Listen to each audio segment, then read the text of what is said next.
warahmatullahi wabarakatuh. Alhamdulillahi rabbil alamin, wassalatu wassalamu ala asyrafil anbiya'i wal mursalin wa ala alihi wa sahbihi ajma'in. Asyhadu an la ilaha illallah wa asyhadu anna Muhammadan abduhu wa rasuluh sallallahu alaihi wasallam la nabiyya ba'dah. Qala Allah Ta'ala fi kitabihil karim, a'udzu billahi minasy syaithanir rajim. Bismillahirrahmanirrahim.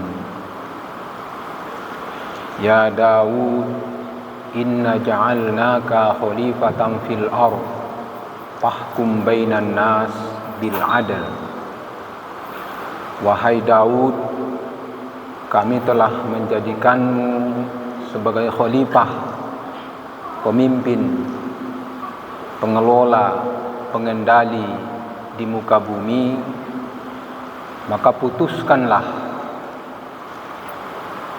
segala sesuatu, hukum, aturan, kepentingan dengan cara yang adil. Shadaqallahul azim. Kaum muslimin yang dimuliakan Allah, jamaah sholat zuhur Masjid Taqwa Sumatera Barat yang dimuliakan Allah, mari kita terus bersyukur kehadirat Allah Subhanahu wa Ta'ala yang terus mencurahkan rahmat kepada kita, baik yang kita sadari maupun yang tidak kita sadari. Selama napas masih turun naik dari paru-paru ke tenggorokan kita, dari jantung ke tenggorokan, insya Allah rahmat Tuhan terus tercurah kepada kita. Walaupun kadang-kadang dengan miskinnya rasa syukur, banyak orang yang merasa Tuhan sudah meninggalkannya. Tapi sesungguhnya Allah tidak akan pernah meninggalkan hambanya, tentu saja dengan cara-cara yang Dia kehendaki. Kaum muslimin yang dimuliakan Allah, dalam kesempatan yang singkat ini pengajian diberi judul hati-hati menerima jabatan. Kaum muslimin yang dimuliakan Allah, ayat yang sudah dibacakan tadi dalam surat Shad ayat 3, Allah menegaskan kepada Daud bahwa memang fungsi manusia ini adalah sebagai pemimpin, pengelola, pengendali, dan pengatur jagat raya ini. Dan di dalam salah satu hadis Nabi juga ditegaskan, yang diterima yang diriwayatkan oleh Abu Daud, idza kana salasatun fi safarin falyu'ammiru ahadahum. Kalau ada 3 orang yang melakukan perjalanan, hendaklah mereka memilih satu di antara mereka sebagai pemimpin.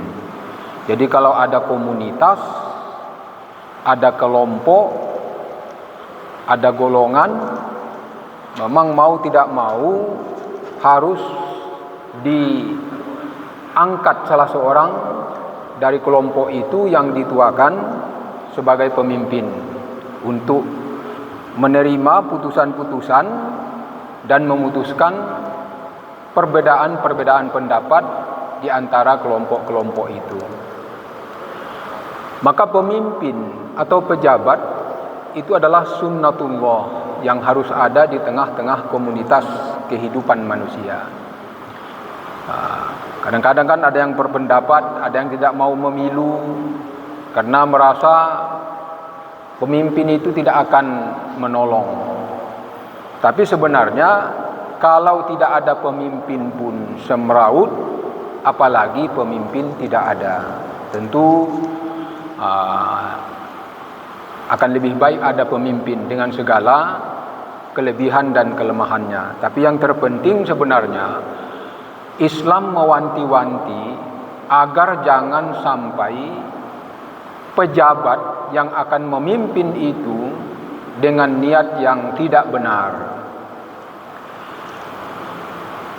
Akhir-akhir ini kita melihat magnet atau daya tarik jabatan itu sangat luar biasa.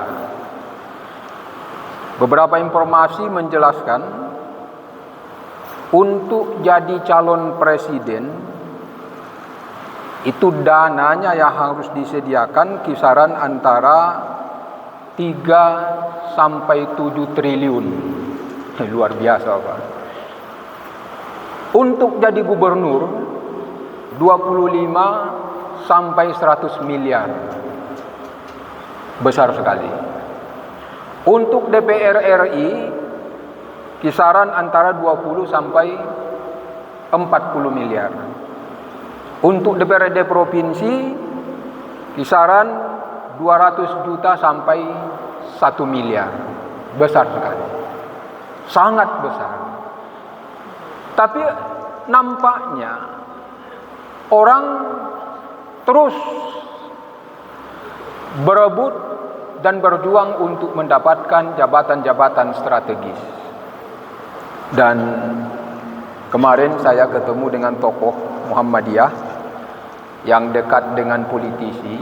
Katanya ada yang sudah duduk dan sekarang berutang 10 M. Saya tidak sebutkan namanya. Dia mengaku sekarang sedang dililit utang 10 M. Walaupun dia lolos ke Senayan. Jadi Bapak-bapak, Nabi sudah mengingatkan sebenarnya, jabatan tidak boleh diminta, tapi kalau sudah diberi, jangan ditolak. Tapi itu kan yang normatif, yang nilainya sangat tinggi. Oke lah, sekarang dunia sudah berubah dan mekanismenya berubah, bolehlah orang mengajukan diri sebagai pejabat, menawarkan diri, boleh memfasilitasi. Cuma yang terpenting sebenarnya merebut sebuah jabatan itu dalam rangka, kalau dalam bahasa Muhammadiyah, ta'muruna bil ma'ruf wa tanhauna 'anil munkar.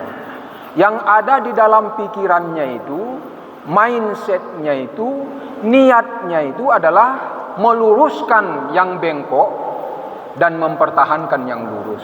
Tapi kalau meleset dari ini, inilah yang diingatkan Nabi ketika seorang sahabat bertanya kepadanya, Abi Dzar Al-Ghifari, "Ya Rasulullah, ala tasta'miluni?" Rasulullah, kenapa tidak kau pakai saya sebagai pejabat?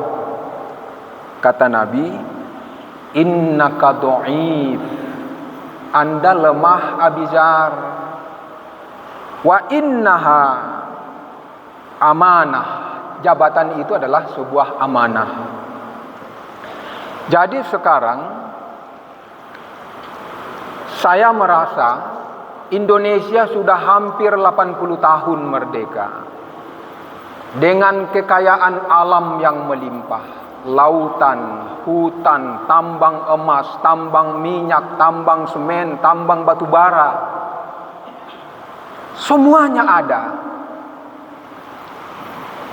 Saya berasumsi jabatan-jabatan strategis yang diemban oleh orang-orang tertentu boleh jadi niatnya sebenarnya bukan untuk ta'muruna bil ma'ruf wa tanhauna 'anil munkar tadi. Ada target-target pribadi. Maka Bapak Ibu, saudara-saudara kaum muslimin yang dimuliakan Allah, Allah memberikan sebuah ilustrasi. Walaupun dia ke hakim, man waliyal qada faqad dzubiha bi ghairi sikkin. Siapa yang sudah diangkat menjadi hakim, ini hakim. Tapi ayat tadi surat Shad ayat 3 juga hakim di situ. Fahkum bainan nas. Dia orientasinya khalifah, tapi fahkum bainan nas. Katanya siapa yang diangkat menjadi hakim, bersiaplah disembelih dengan tidak menggunakan pisau. Apa maknanya itu? Orang yang sudah menyiapkan diri sebagai pejabat sebenarnya harus siap digorok lehernya dengan tidak menggunakan pisau. Apa artinya? menjabat itu tidak enjoy-enjoy. Menjabat itu menderita. Dia harus mampu menyesuaikan diri. Kesejahteraan boleh, fasilitas boleh, tapi jangan sampai jarak fasilitas yang dinikmati seorang pejabat tidak berimbas kepada rakyatnya. Karena dalam hukum laporan sebuah neraca, dia harus seimbang. Di sini 0, di sini 0, sini 100, sini 100. Kalau tidak, itu terjadi ketimpangan. Maka kalau ada fenomena-fenomena pejabat-pejabat sudah meroket dan menikmati hidup dengan segala fasilitas, sementara ada rakyat yang tidak mampu sekolah, yang tidak bisa berobat ke rumah sakit. Ini menunjukkan kalau dalam hadis Nabi mungkin malaikat memberikan segel di muka-muka para pejabat, pasti seperti apa yang disebut Nabi tadi. Innaka do'if, Anda sebenarnya lemah, tidak bisa. Tapi karena mungkin mekanismenya itu tidak bisa dipahami dan dihayati, akhirnya seperti ini. Mudah-mudahan tanggal 25 nanti akan terjadi pemilihan pilkada di 27 provinsi, 27. Mudah-mudahan Allah mengangkat ke langit pemimpin-pemimpin, calon-calon pemimpin yang tidak adil, dan menurunkan dengan rahmatnya ke dunia ini sifat-sifat pemimpin yang setia, siddiq, amanah, tabligh, dan patonah. Banyak maaf, nasrul minallah wa fathun qarib wa basyiril mu'minin. Wassalamualaikum warahmatullahi wabarakatuh.